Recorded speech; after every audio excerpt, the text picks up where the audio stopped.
What a way to start the morning. Thank you, Mr. Mayor. I appreciate the support. Boy, do you have it good with Brett. I mean, he is such a good one. We've known each other for a while now. It's great to be back here in Nevada. You know, big funny thing, the first time I was in Nevada, by the way, it was snowing the first time I came. And I did some video and said, I'm here in Nevada, and all of my opponents started hitting me saying, she said it wrong. She said it wrong. For the record, I had it right. It is Nevada. It is not Nevada. But it's great to be back. Thank you for taking the time to be here. How many of you are hearing me for the first time at a town hall? Now, where have y'all been? Welcome, welcome. We're glad to have you. You know, I was born and raised in a small rural town in South Carolina. 2,500 people, 2 stoplights. You couldn't think about doing something wrong without somebody already telling your mom. I grew up playing on a cotton field and at a dairy farm. And so when I see these farms out here, it reminds me of home. My mom started a business out of the living room of our home. 30 plus years later, it was a successful company. I started doing the books for the family business when I was 13. It wasn't until I got to college that I realized that was child labor. I am not an Ivy Leaguer. I went to a public university. I went to Clemson University, go Tigers, and I graduated with a degree in accounting. Accountants are problem solvers. No offense to any lawyers in the room. And then I went on and worked in the corporate world for a while. And then I came back home to the family business. And one day I happened to be telling my mom how hard it was to make $1 and how easy it was for government to take it. And my mom said, quit complaining about it, do something about it. I truly did not know you weren't supposed to run against a 30-year incumbent in a primary. Go Tigers, I love that. But once I realized he was related to half the district, the only option was to win. So I went around the district and said, we have way too many lawyers at the State House. I think it's time we finally have an accountant. The district took a chance on me and we won. When I got to the State House, my focus was on small businesses. I think small businesses are the heartbeat of our economy. If you take care of our small businesses, you take care of a lot of things. And so I did those fights. And 3 or 4 years in, something happened. Now, South Carolina typically voted on legislation by a voice vote. All in favor, say aye. All opposed, nay. The ayes have it. But one day, they pushed through a bill that would give legislators a pay raise. All in favor, say aye. All opposed, silence. The ayes have it. Yet to this day, you can't find anyone that says they voted themselves a pay raise. I was furious because we had a Republican House, a Republican Senate, and a Republican governor. So I filed a bill that said anything important enough to be debated on the floor of the House or the Senate is important enough for the people to know how their legislators voted. And the Speaker of the House said, put the bill away. We don't need to have it. We will decide what the public needs to see and what they don't. Long story short, when I wouldn't put the bill away, when I went around all of South Carolina letting them know what was going on, they stripped me of everything.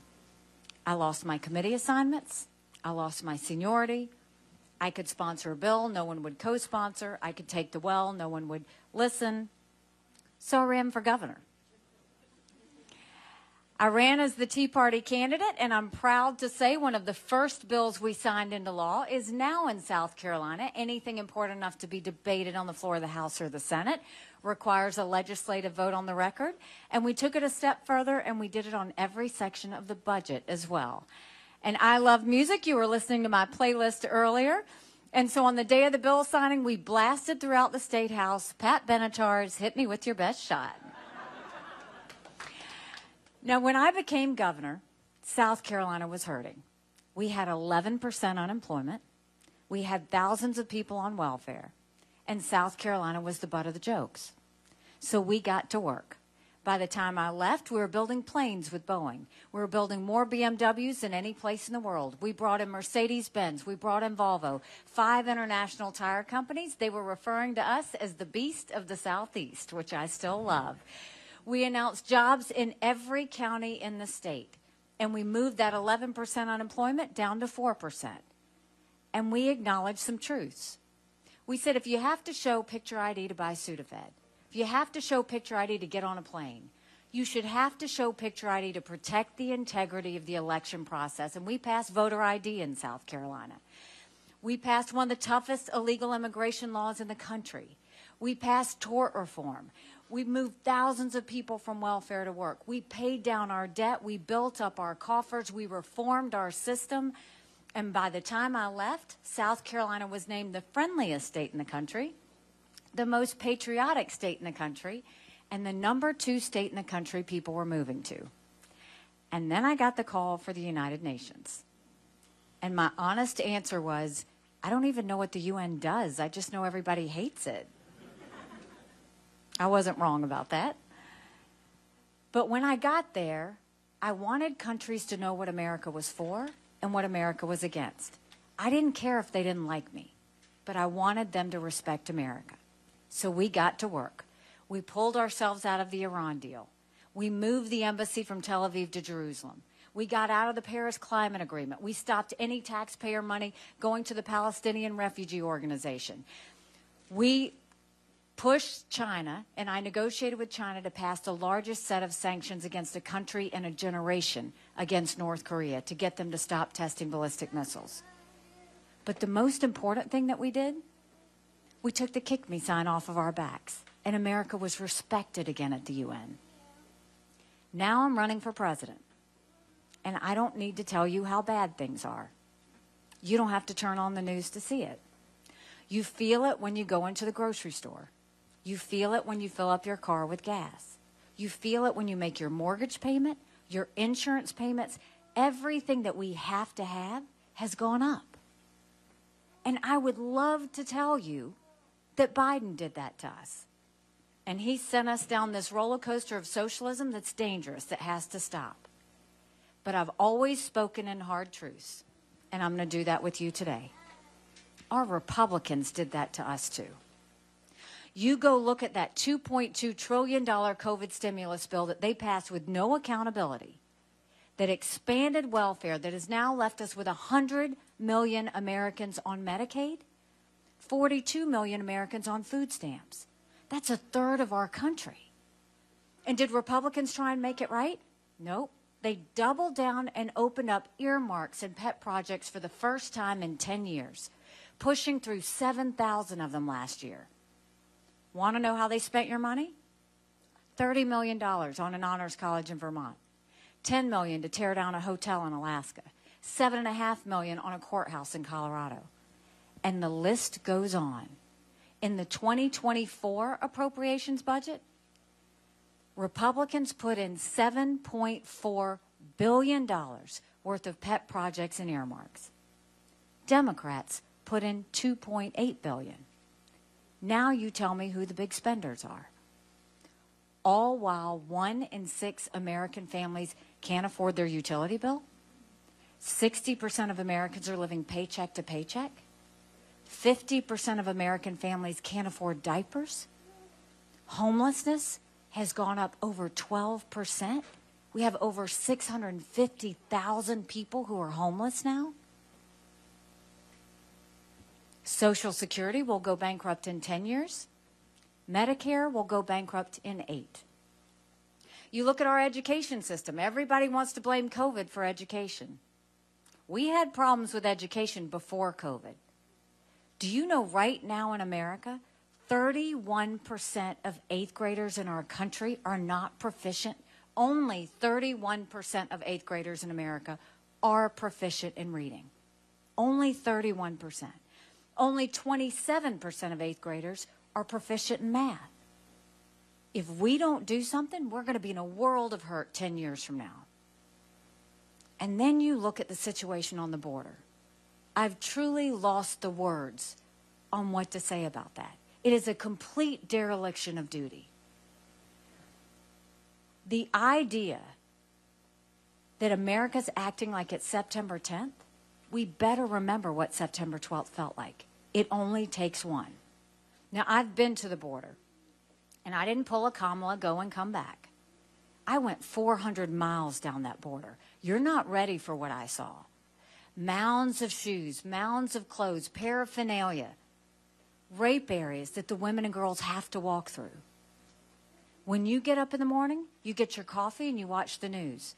When these ranchers get up in the morning, they get their coffee and they go see if anybody died crossing the fence. They pick up whatever little kids were left behind and they turn them over to Border Patrol. I met with multiple sheriffs. They said before 7 a.m. they round up whatever illegal immigrants they can find. They turn them over to Border Patrol.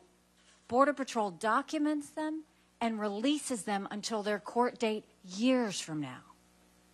And when I asked Border Patrol about their job, they said, you want to know what we do? We're glorified babysitters. They don't let us do our job. 8 million illegal immigrants have come to that border. We had more fentanyl cross the border last year that would kill every single American. Number one cause of death for adults 18 to 45, fentanyl. And don't think for a second China doesn't know what they're doing when they send it over. And then my parents always taught me, you take care of those who take care of you. I'm going to ask you if we're taking care of those who take care of us. Right now in America, 35,000 veterans are homeless that we know of. 1 in 3 suffers from PTSD or thoughts of suicide. We lose 22 heroes a day to suicide. If a veteran needs a doctor's appointment, on average, it takes 29 days. Why 29 days? Because on the 30th day, they can go to the doctor or hospital of their choice. So midway through the 29 days, they get a call to reschedule. And the clock starts all over again. It's shameful how we treat our veterans. Now you see, you can turn on the TV, and are you seeing Congress do anything for you? No. All they do is peacock on TV, and they get nothing done. Don't you think it's time we finally had term limits in America?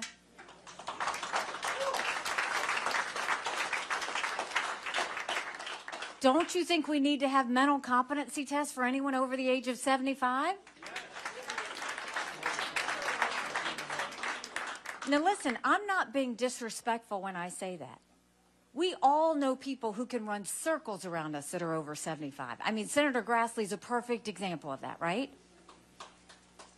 And one Senator Grassley fan here. But then we know Joe Biden. I don't care if you do mental competency tests for anyone over the age of 50. But these are people making decisions on our national security. These are people making decisions on the future of our economy.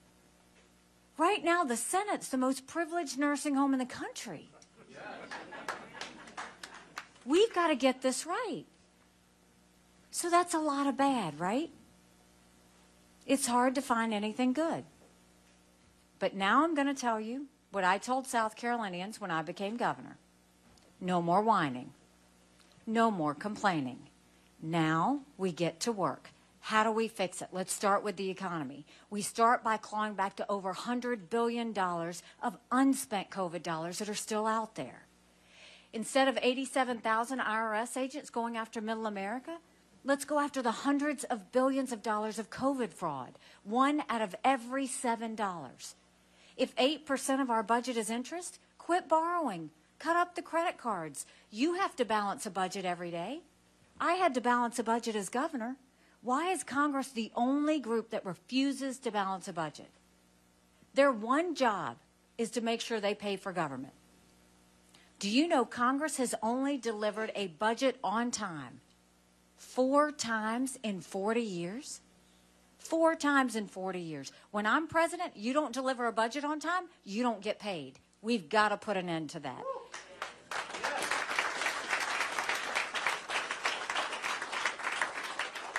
We will stop the spending, we'll stop the borrowing, we'll end the earmarks, and I will veto any spending bill that doesn't take us back to pre-COVID levels.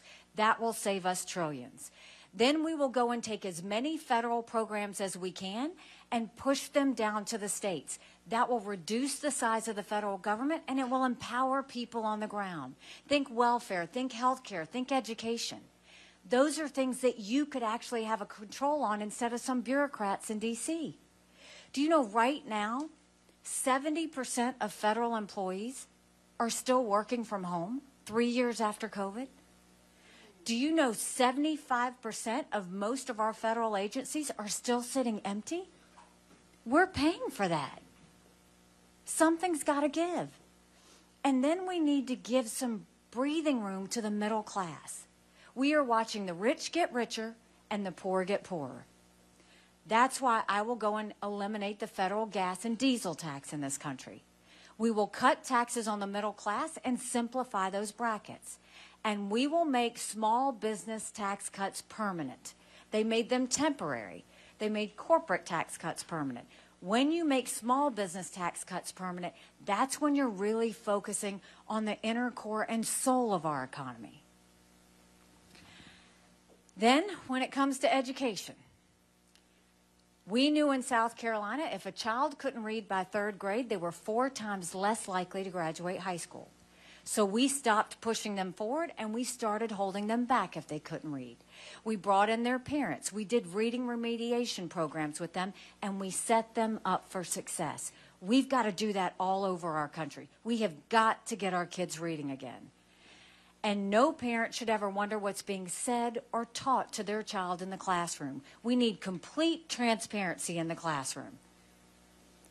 As parents, we have one job, and that's to make sure we get our kids right.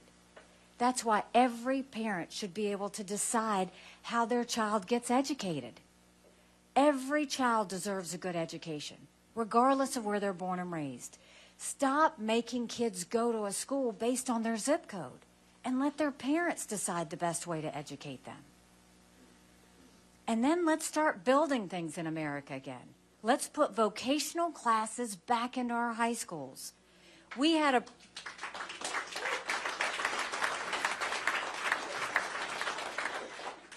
apprenticeships all over South Carolina. We taught our kids how to build the things we were making. That way we got them invested in our economy before they were even done. And as a point of personal privilege, to all you girl dads out there and all you strong moms, we have to raise strong girls. Strong girls become strong women. Strong women become strong leaders. None of that happens if you have biological boys playing in girls' sports. We've got to put an end to that.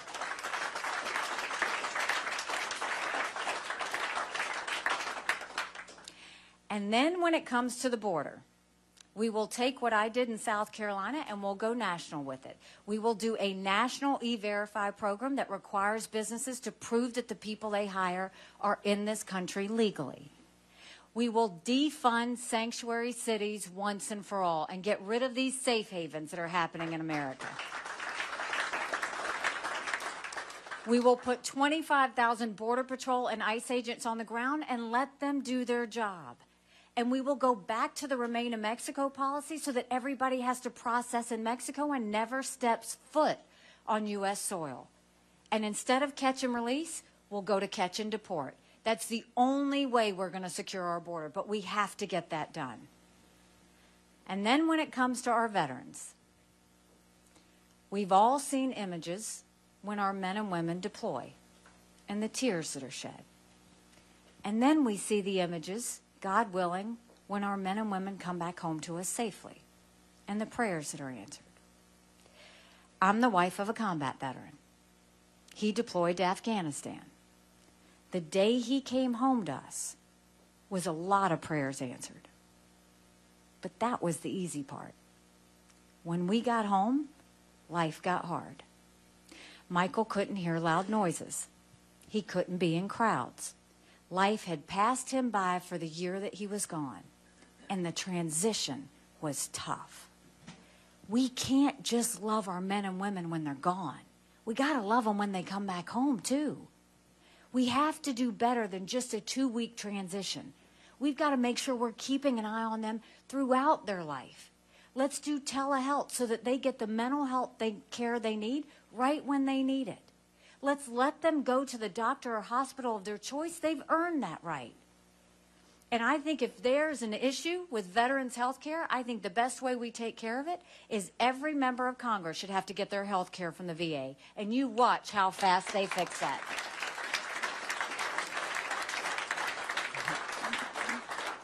It'll be the best health care you've ever seen, guaranteed. And there were two things that Russia, China, and Iran never wanted us to have when I was at the United Nations. They never wanted us to have a strong military, and they never wanted us to be energy independent.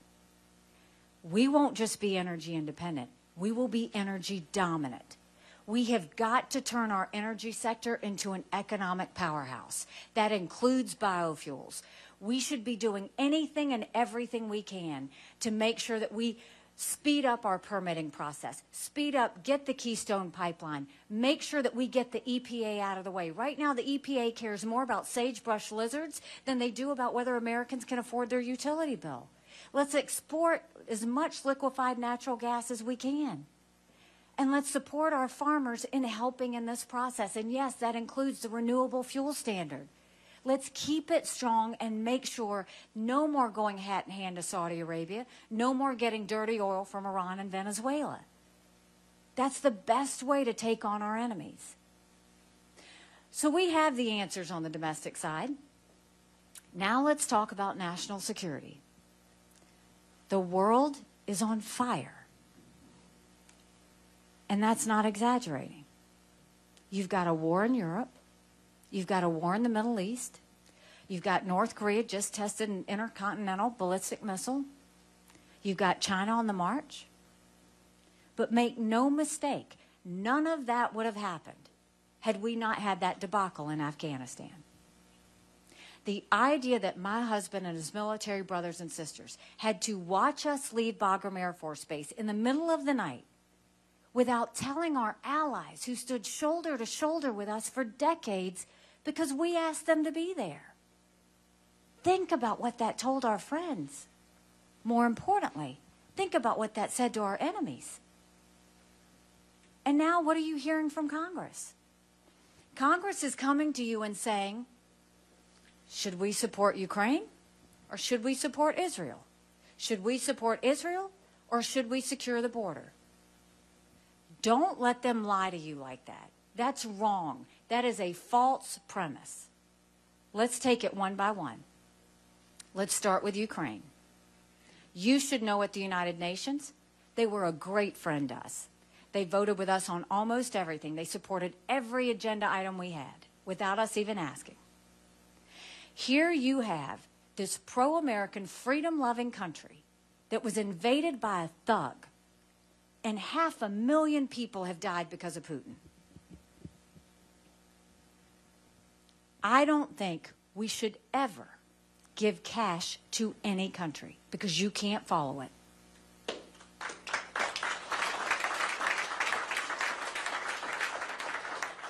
I don't think we put troops on the ground in Ukraine. They don't want our troops. They want to win this on their own. What they're asking for is the equipment and ammunition to win. Now, Putin has hit rock bottom. We know that. He's lost 87% of the troops that started this war. They've raised the draft age in Russia to 65. Everybody always looks around when I say that. They're getting their drones from Iran and missiles from North Korea. Putin knew he was in trouble. But it's a legitimate question to say, why should we care about Ukraine? That's a valid question. The reason we care about Ukraine, I saw this every day at the United Nations. Every terrorist and thug and dictator, they always tell us exactly what they're going to do. They're actually very transparent. Hamas said they were going to invade Israel. China said they were going to take Hong Kong. They did. Russia said they were going to invade Ukraine. We watched them. China says Taiwan is next. We better believe them. Russia said once they take Ukraine, Poland and the Baltics are next. Those are NATO countries. That puts America at war. Now, you'll find my opponents will sit there and say, she's a warmonger. No, I'm preventing war. This is all about prevention of war. Trust me, as the spouse of a military veteran, the last thing you want is your loved ones to go to war. And remember, before the Olympics, Russia and China held hands and named themselves unlimited partners. A win for Russia is a win for China. So if we decided to support Ukraine, that's only 3.5% of our defense budget. That's it. The Europeans are paying more than that, and they should. It's their neighborhood. Now let's talk about Israel. I'm haunted by what happened on October 7th. And the reason I'm haunted is because 5 years ago, I gave a speech to the entire world at the United Nations and told them that we knew of maps. These maps were held by Hamas, and they showed that if they broke the barrier, this is how they were going to kill as many Jews as fast as they could. And it happened. Israel has always been the tip of the spear when it comes to defeating terrorism. They're a bright spot in a tough neighborhood. It has never been that Israel needs America. It has always been that America needs Israel. And God help us if we don't get this right. Because think about what happened. On that day, when they beheaded those people and burned those babies alive and raped those girls at that concert and dragged their naked bodies through the streets of Gaza, what did they say? Death to Israel, death to America. There would be no Hamas without Iran. There would not be Hezbollah without Iran. You wouldn't have the Houthis without Iran.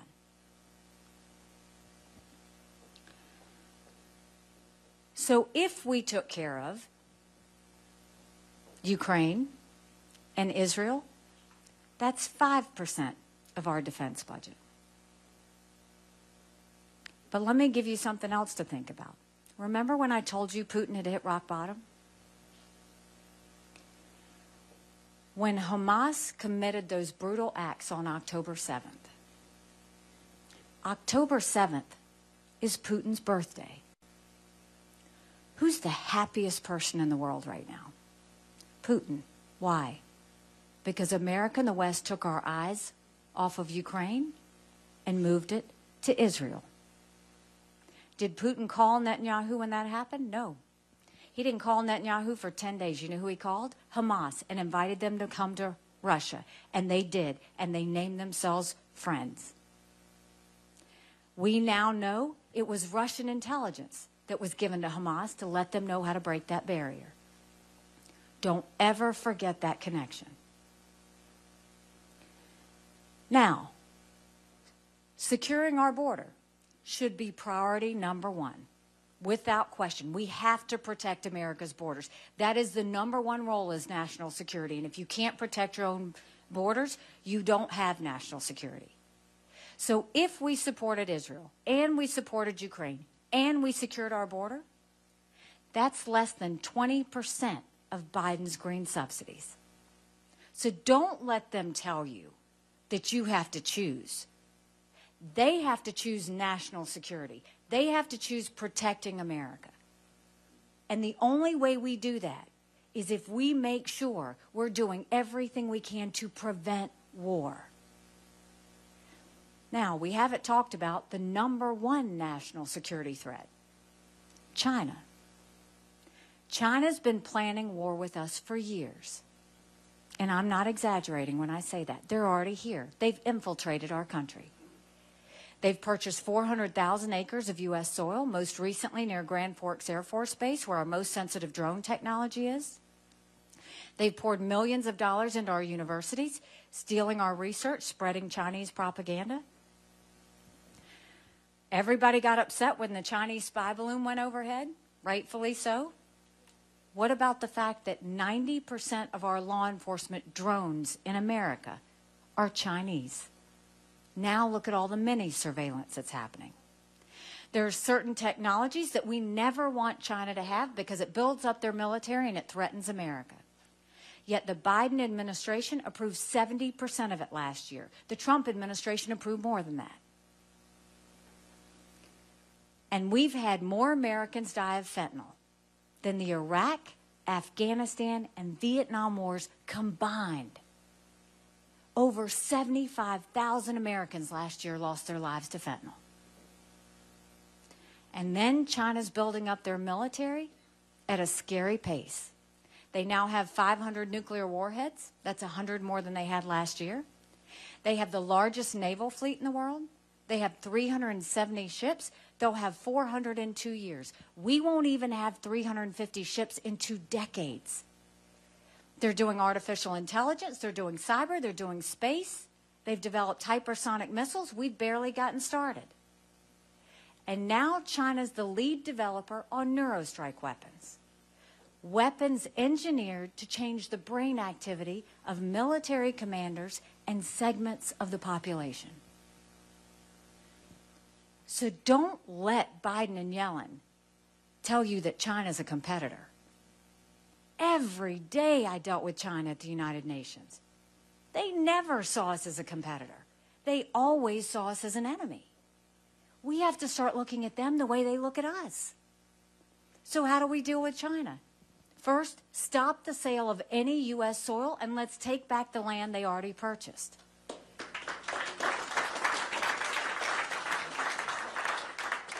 We'll go to our universities and we'll say you either take foreign money or you take American money, but the days of taking both are over. We get that infiltration out of our universities. We will go to China and say we're going to end all normal trade relations with you until you stop murdering Americans with fentanyl. You watch how fast they move because they need our economy. And then we'll focus on blacklisting all of that technology that builds up their military and threatens America. And when it comes to our military, strong militaries don't start wars. Strong militaries prevent wars.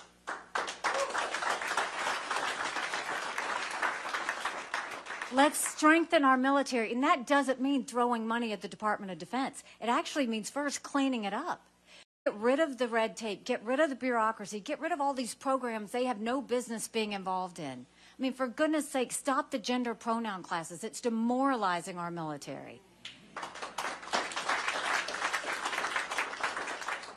We've got generals focused on wars of the past, land, air, and sea. Let's start focusing on artificial, on space, on cyber. Let's develop hypersonic missiles. Let's look at our submarine stockpile. Those are the things we should be looking at. When you do that, that's when your enemies get on their heels. That's what they fear the most.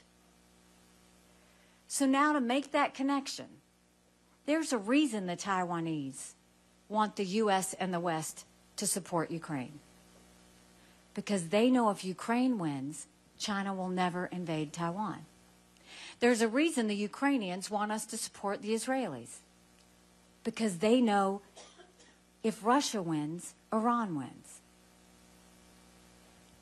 Iran, China, and Russia are connected with an unholy alliance that is bonded by the fact that they hate freedom, they hate the West, and most of all, they hate America. It's time for us to get this right. But the only way we're going to get this right is if we stop this national self-loathing that's taken over our country. The idea that people say America's bad or rotten or racist. I was elected the first female minority governor in history. America's not racist, we're blessed. Our kids need to know to love America. They need to be saying the Pledge of Allegiance when they start school every day.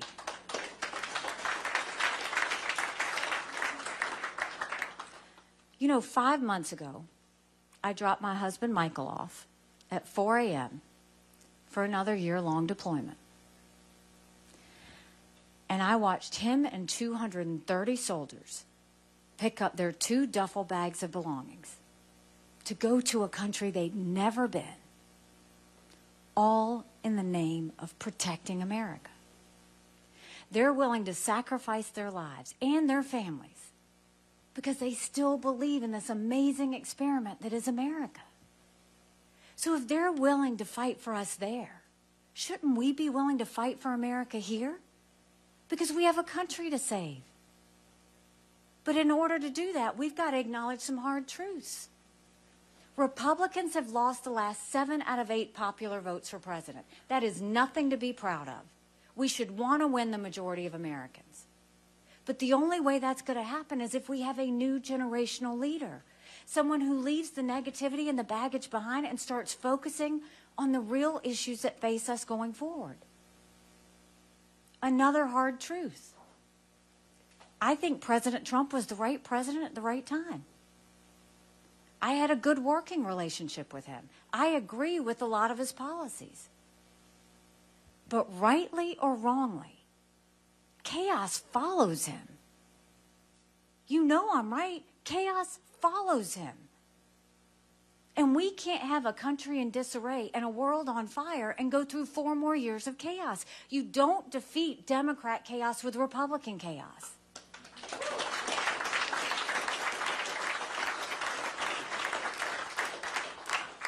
Do you remember when you were growing up? And I see some younger ones. I can say this too. Remember how safe life felt? Remember how simple it was?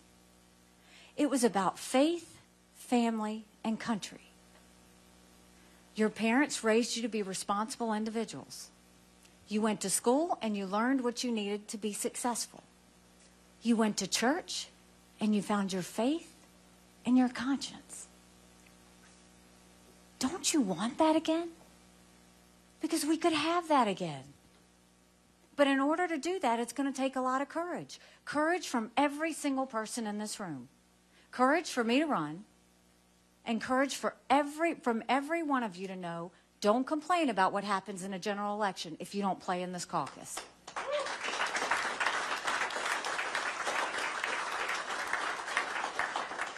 The media loves to show you those national polls, right? Iowans know those national polls don't mean a thing. Because at the end of the day, who starts this? Iowa. Who leads the charge? Iowa. In every one of those general election polls that they've been showing of head-to-head against Biden, which is what we better remember, because a vote for Biden is a vote for Kamala Harris. And God help us if we get a President Kamala Harris. Every one of those polls, Trump is up. It's pretty much even. On a good day, he's up by 2. Wall Street Journal had him up by 4. That's margin of error. DeSantis doesn't beat Biden at all.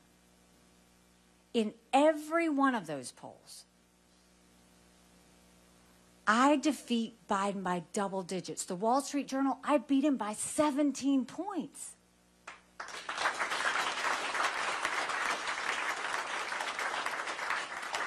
Do you know what that means for us? That's not just about the presidency. That's about winning governorships. That's about winning the House. That's about winning the Senate. That's about winning school board seats. That's top to bottom. But that is a mandate going into Washington.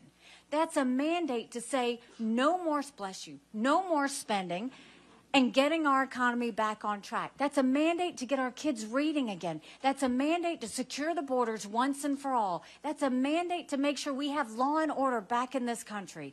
And that's a mandate for a strong America that makes every one of us proud.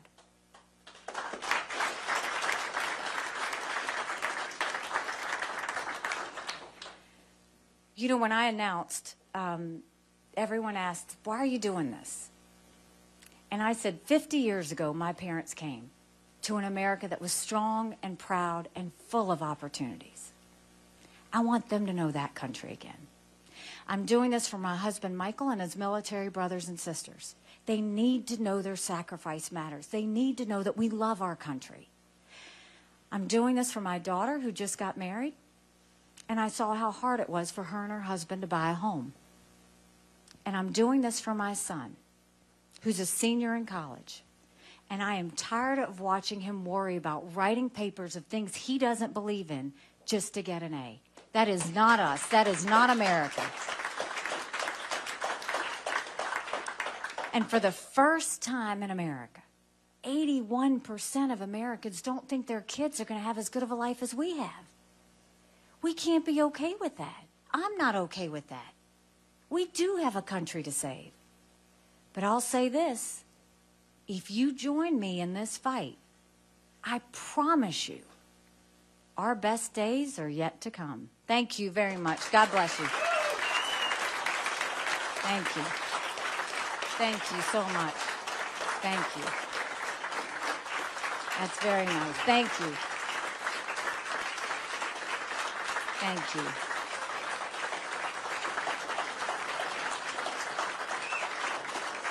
Thank you. Thank you. Y'all sure know how to make a Southern girl feel good. I appreciate that. But I'll say I do want to add a couple of things. We're going to open it up for questions and answer whatever you want to talk about. But I want to say this. I have seen all of the commercials that you're seeing.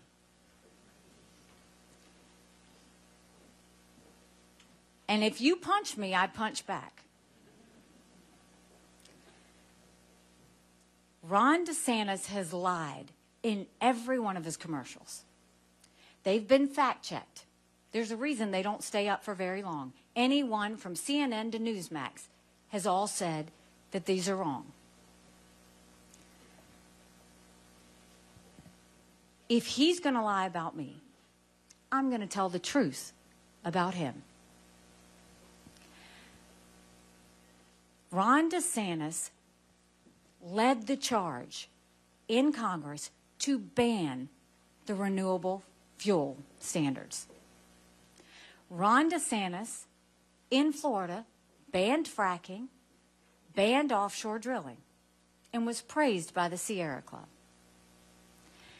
And then Ron DeSantis, who says Ukraine's a territorial dispute and that this is Israel's war, not America's war, turns around and brings in a Republican into Iowa that is the most anti-Israel Republican there is, who voted with the squad against calling out anti-Semitism on college campuses, voted with the squad against hitting the presidents that were allowing it to happen, and voted with the squad, the only Republican, to turn around and ban the fact that we shouldn't give $6 billion to Iran for 5 hostages.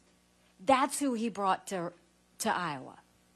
So let him answer for that.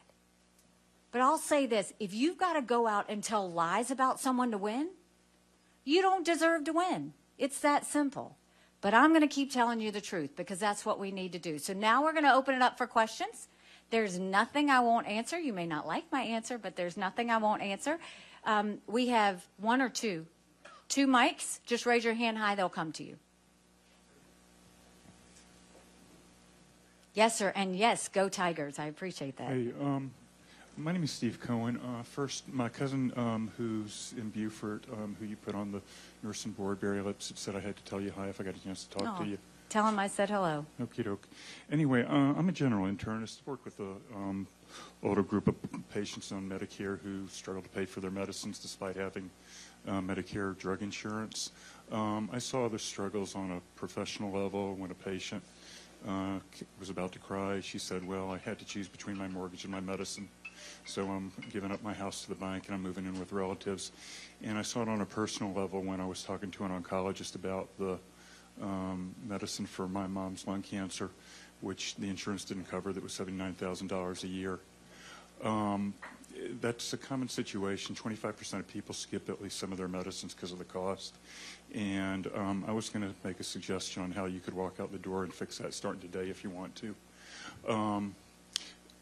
I sat him in front of a computer and I showed him a really underpublicized resource on the Medicare Gov website called the Medicare Plan Finder. In 3 minutes, I pulled up the website, I used the tool, I put in her name and her medicines and her zip code, and I got a report showing what the out-of-pocket costs for all the insurance plans for her medicines were in the Atlanta area at the time. There were 50 plans. The most expensive was hers. It didn't cover it. It was $79,000 a year. The least expensive was $6,600 a year, which is a lot of money, but it's obviously a lot less. This is terribly underpublicized. I've given talks on this to about 1,000 doctors in multiple venues. Nobody knows about it. if you do the statistics, the average person could save $400 to $500 a year on their medicines. You were talking about the earmarks costing $10 billion a year. If you do the $400 by the 70 million people in Medicare, you're talking about $24 billion a year in annual savings. You're talking about the veterans. If you look at the vets on Medicare, you could save over $2 billion a year. People don't know about this. Huff, get the website from him. Make sure that we write that down. You know, when it comes to health care, this is personal for me because my husband and I take care of my parents. They live with us. And when you look at health care in America, how can we be the best country in the world with the most expensive health care in the world? It doesn't make sense. And that's why we're going to open the entire thing up. I want to see everything. We're going to make it all transparent, from the insurance companies to the hospitals, to the doctors, to the pharmaceutical companies, to the PBMs, everything in between. Show us everything. Because when we're not going to pick on one part of it, we're going to look at all of it. Because when my mom was in the hospital, a nurse came over and said, here's 2 Tylenol. And my mom said, I don't need it, I'm fine. And she said, honey, you might as well take it, you're paying for them anyway. When we got the bill, no one talked to us about that bill. No one. Why? Because the hospital and the insurance company negotiated for us. We've got to get the patient out of the back seat and do it the right way. It is time for us to figure out how to put the patient in the driver's seat. If we just dealt with insurance companies alone, we'd cut health care in half. So if we open it up, think about when you go to get your car fixed, you go to the mechanic. The mechanic says, well, I can do a temporary fix, it's going to cost you this much. Or I can give you the full permanent fix, and it's going to cost you this much. But you decide. We should be part of that conversation. When we open it up and make them show us their warts, then we get to start calling out exactly what they're doing that's wrong. That's when we start to get into the driver's seat. That's when we start to say, why are we having to buy medicines from Canada? That's when we start saying, why do seniors, I mean, if you look right now, Medicare, my dad has cancer. He needs a lot of help. Medicare won't even send a nurse to our house to help him, like to do anything. And so we're trying to figure out how to figure out what he has, what he doesn't have. No one can work through this complexity that is our healthcare system. And I have learned in my life, from whether legislators vote on the record to putting how much Congress spends online, transparency fixes everything. And watch out, healthcare industry, because we're about to make you completely transparent so that we can see exactly what's happening. That's how we'll deal with the healthcare.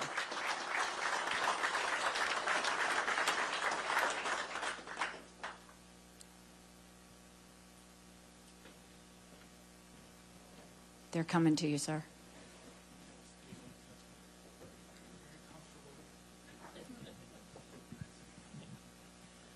We have an amazing transportation system in this country, albeit one that always needs a lot of work.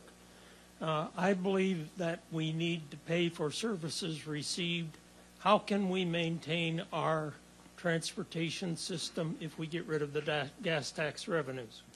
First of all, if you look at the way we deal with the gas tax of taking it from the state, putting it in the feds, and then bringing it back to you, it is so piecemealed. We're not taking care of infrastructure now as we speak.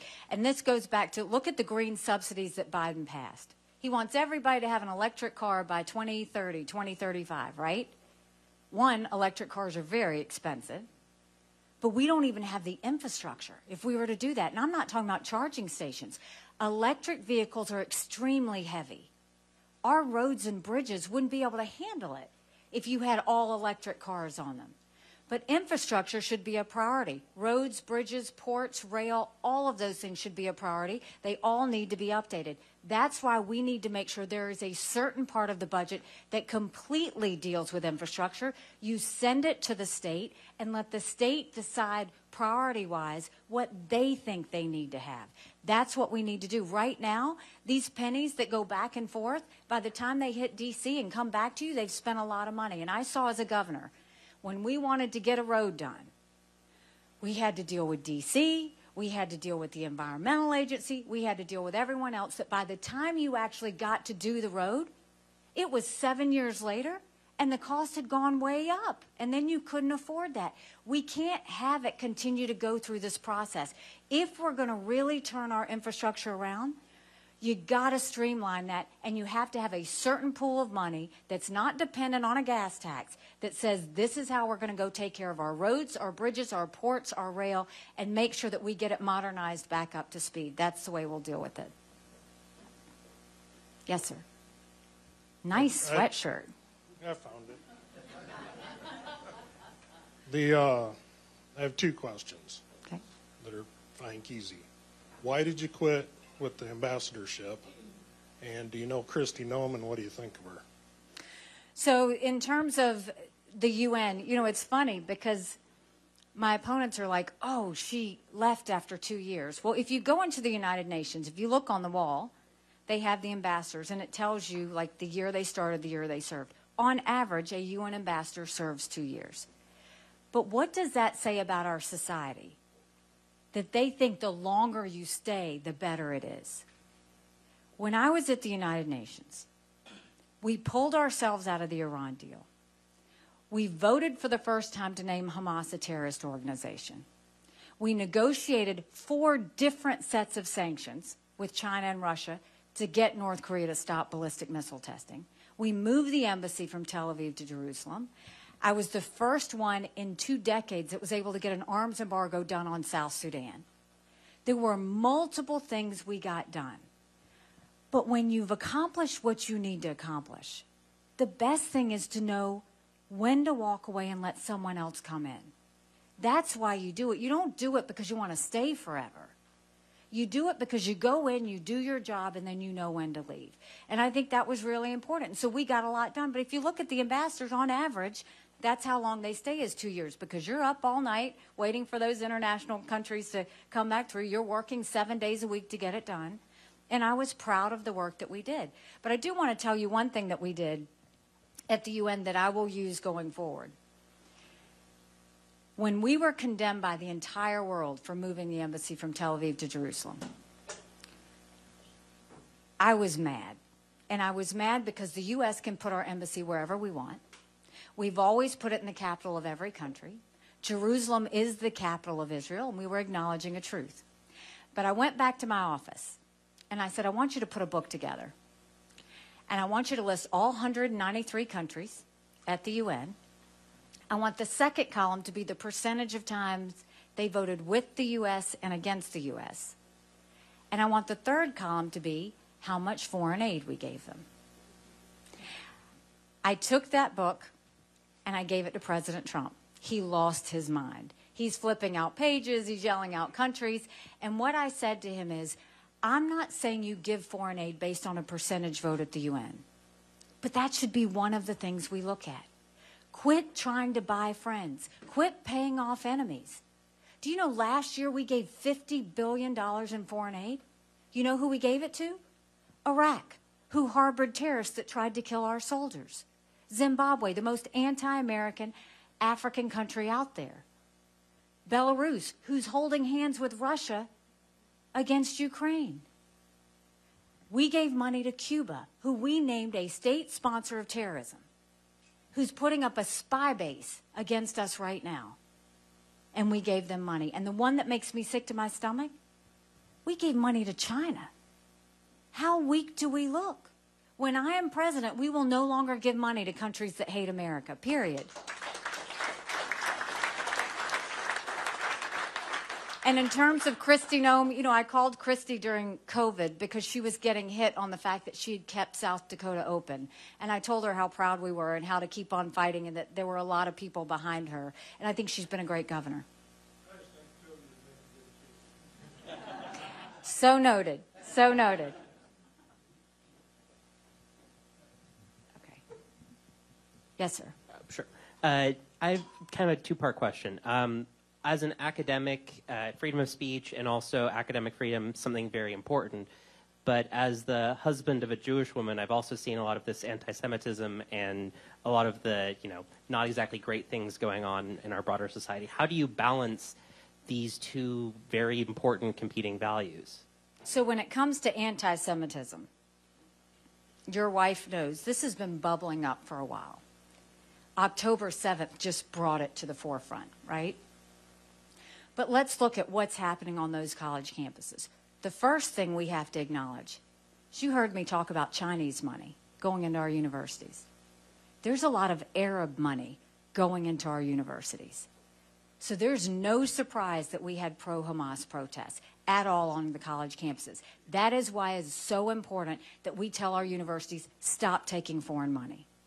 The second thing is we should get rid of all those lobbyists that lobby for foreign countries to our members of Congress. That's what ambassadors are for. We should not have anyone lobbying our members of Congress for another government.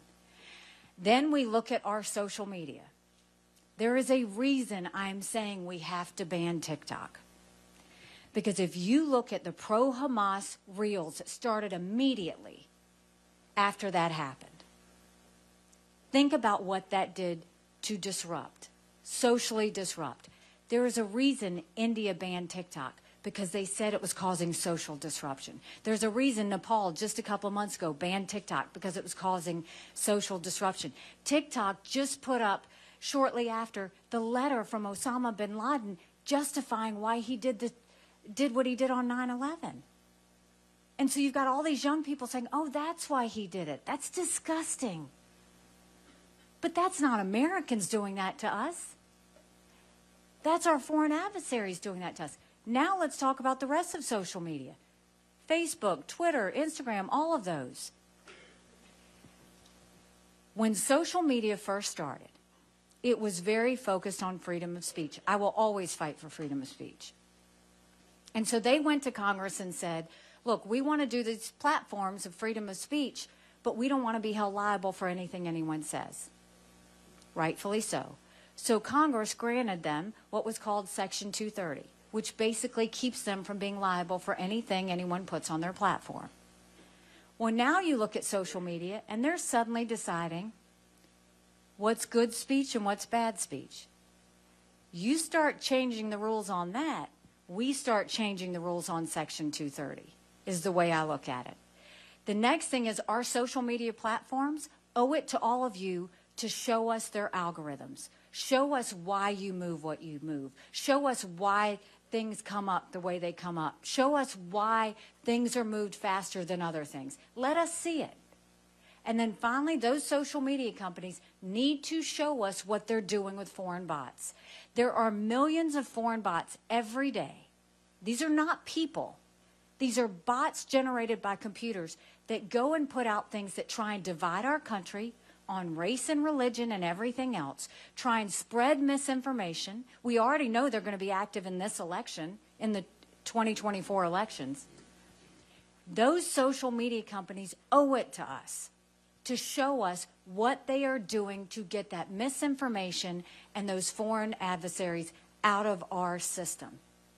I will fight for freedom of speech of Americans. I am not going to fight for freedom of speech for Hamas or Iran or Russia or China, and that's what's happening right now. Yes. Last question. Oh, make it a great one. So what caught my attention of you was mentioning term limits for Congress, because I was a CNA and I'm also a correctional officer, and so working with individuals of that age, I look at them, I love them, they're all my residents, but I could never see them running a country or someone that age running a country, so that's what I love about you. But you said, like, before, Congress, like, passed, or not Congress, but state legislature or whatever, passed to give themselves raises. You're going to go to Congress saying, hey, you guys should have term limits, and do you think that's really going to pass? Or, like, what do you think is going to, what are your plans to do about it? Then also, like, on the pamphlet, you know, you say you're pro-police. Is there anything you would do to better the law enforcement? Like Wisconsin Governor Tony Evers just gave correctional officers a raise to $33 an hour starting, which I work for Wisconsin now because of that, and I drove 4 hours to be here.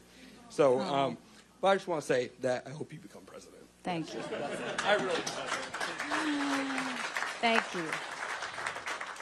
Well, on behalf of these great people, welcome to Iowa.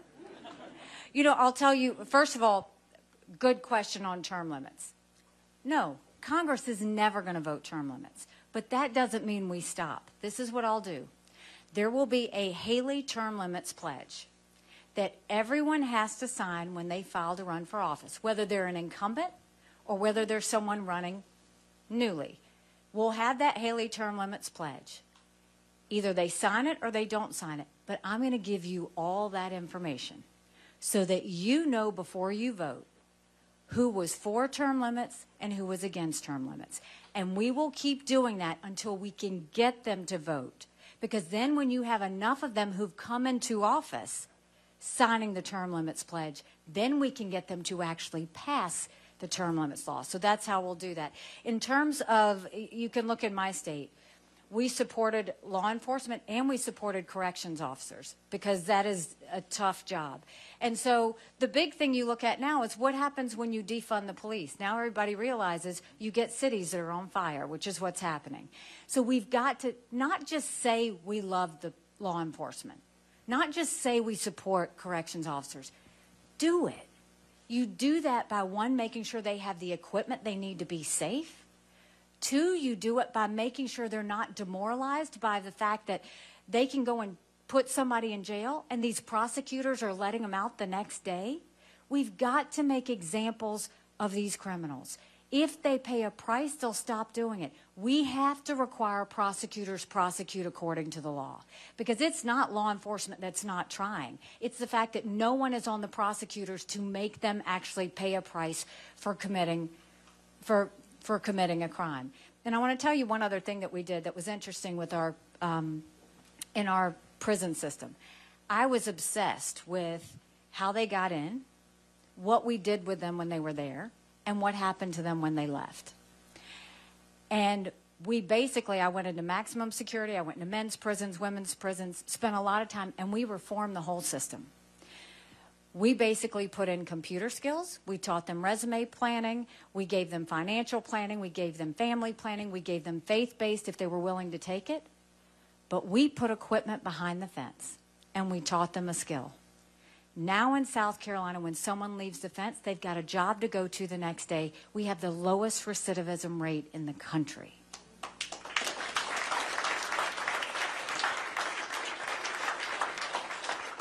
So I want to thank you. 29 days to caucus. 29 days.